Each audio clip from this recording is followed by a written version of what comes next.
I'm honored today to co-convene the first global refugee forum with the leaders of Turkey, Ethiopia, Germany, and Costa Rica. I thank especially the government of Switzerland and the UNHCR for hosting the forum. I commend Secretary General and High Commissioner Grandi for the strong advocacy of the refugee causes. But I want to especially pay a tribute to President Erdogan of Turkey and the people of Turkey for hosting the largest refugee population. Excellencies, ladies and gentlemen, I want to speak about Pakistan. Pakistan was born out of the biggest refugee problem in the history of mankind. And we were inspired by the Prophet Muhammad sallallahu alaihi wasallam, who was a refugee. I'm very proud to say that Pakistan hosted at 1.4 million refugees. And still, after 40 years, Pakistan still has 1.4 million registered refugees. And overall, the Afghans in Pakistan number 3 million. Countries that do not have resources, countries that cannot look after their own population, that cannot provide their basic needs, that are struggling to develop their human resources. For them, a large refugee population causes problems which cannot be imagined by the richer countries. I see the European countries struggling with the refugee problems. I see the emergence of the right wing, which cashes in on the public distress faced by the public because of lack of jobs. They cash in on the refugees. So we in Pakistan have been through this. 4 million refugees, and today almost 3 million refugees. A country where there's massive unemployment. We know what we go through. As a Prime Minister, I can tell you that we face daily problems where our people want jobs, and clearly the refugees can become a target. But I'm very proud of my people, the way the people of Pakistan have hosted the refugees, the hospitality shown to the refugees for over 40 years. But the main point I want to make here today is that prevention is better than cure. We must all try and prevent people from becoming refugees. Pakistan is, and again I'm proud to say, we are trying our best now in the peace process in Afghanistan so that the refugees can go back with dignity. And we are praying that this peace process now succeeds. There's a political settlement in Afghanistan so that the people of Afghanistan who've been suffering for 40 years of conflict, finally, they too can enjoy the dividends of peace. Mr. Secretary General and High Commissioner, one of the things I especially wanted to come here and point out, and I do want to tell the whole world that they should be aware of one of the biggest impending refugee crises about to take place. In India, on the 5th of August this year,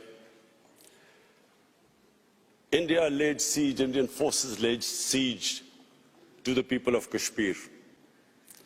Since 5th of August, 8 million Kashmiris have been literally shut inside. Their rights have been taken, people have been imprisoned, the leaders are in jail, all communication has been cut off. But the most important thing which the world needs to understand is that the professed aim is to change the demography of Kashmir from a Muslim majority to a Muslim minority. Now, if this is what the professed aim is, we are likely to have another refugee crisis. A refugee crisis that would dwarf other crises. In the United Nations General Assembly, I tried to appeal to the world community that they must take notice of this. What is going to happen? The people are under siege in Kashmir. Whenever the curfew is lifted, there are 900,000 Indian troops there. What is going to happen then? They're trying to change the demography by settling in Hindu population into Kashmir. What is going to happen then?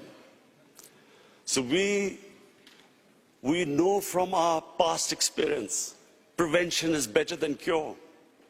If the world acts right now and puts pressure on the Indian government to stop this illegal activity, we could prevent this crisis. But we all know once a crisis starts, once there is a crisis, we all know that it's, as we know right now, as we know what is happening, as we know what is going on in Turkey with the refugees, we all know that it's very difficult, it's complicated. So many issues come in the way.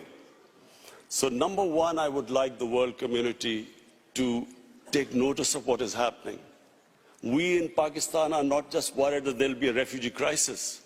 We are worried that this could lead to a conflict between two nuclear-armed countries.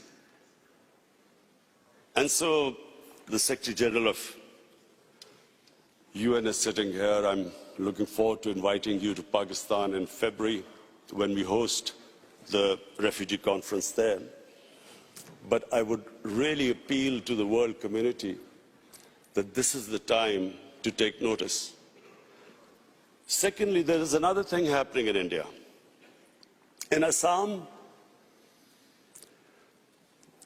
the government has passed a Citizen Registration Act. What does that mean? That means that every citizen has to prove their citizenship. This is what happened in Myanmar. Before the ethnic cleansing of Muslims started there, they were all supposed to first prove their citizenship. This is what is happening in Assam. Some 2 million people, mostly Muslims, are now required to prove that they actually are citizens of India. And according to one of the Indian ministers, the same act will, by 2024, will be all over India. So, along with this act, there is another law just recently passed, that from Pakistan, Afghanistan, and Bangladesh, any minority that is persecuted can find citizenship in India. That means that anyone except Muslims can find citizenship in India. So therefore, if you put these two acts together, when this act goes all over India, where every citizen will have to prove their citizenship, Secretary General, please understand the implications. There are 200 million Muslims in India. So anyone who cannot prove the registration will be deregistered as a citizen, except that all other religious minorities, Hindus, Sikhs, Christians, they can come back and seek asylum in India, so they will get citizenship, but not Muslims. So there are 200 Muslims in India. If 2 or 3% of them cannot prove their citizenship, where will they go? So this is another thing. There are riots in India already, people are out in the streets. I would urge the international community to please look into this, because we know once the crisis happens, it's much more difficult. I repeat, it's much more difficult to control it. It's much easier right now for the world community to step in and see what is happening. And I urge them, because we in Pakistan stand to suffer. As it is a country that is hosting 3 million refugees, a country which is trying to develop its own human beings, provide them their basic necessities, our country will not be able to accommodate more refugees. So I urge, I especially came here, Mr. Secretary General and High Commissioner, I especially came here, that this is the time for the world community to take notice. What is happening next door can have consequences, can have an impact on the refugee population of the world, which is unprecedented. Thank you.